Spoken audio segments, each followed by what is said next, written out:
Hi అండి. Homemade కడాయి పన్నీర్. ముందుగా oil వేసుకుని ఆయిల్ హీట్ అయ్యాక ఎండుమిర్చి, జీలకర్ర, సోంపు, కచ్చాపచ్చ చేసిన ధనియాలు వేసి ఫ్రై చేసుకోండి.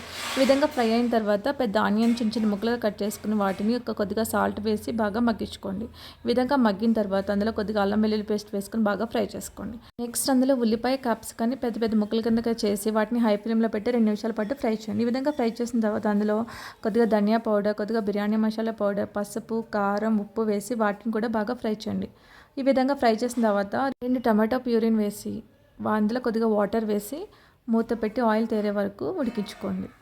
ఈ విధంగా ఆయిల్ తేరిన తర్వాత ఉడికిన తర్వాత ఒక పెద్ద టమాటా ముక్కలు కూడా వేసి అవి బాగా మగ్గే వరకు మూత పెట్టి మగ్గించండి. టమాటా ముక్కలు బాగా మగ్గిన తర్వాత అందులో కొద్దిగా వాటర్ వేసి కట్ చేసిన పన్నీర్ వేసి హై ఫ్లేమ్లో పెట్టి కర్రీని ఉడికించండి. కర్రీ దగ్గర పడిన తర్వాత ఇంకో 5 మినిట్స్ పాటు లో ఫ్లేమ్లో పెట్టి కర్రీని ఉడికించుకోండి. ఫైనల్గా కొత్తిమీర, కరివేపాకు వేసి సర్వ్ చేసుకోండి. ఫైనల్గా కడాయి పన్నీర్ రెడీ. Thank you.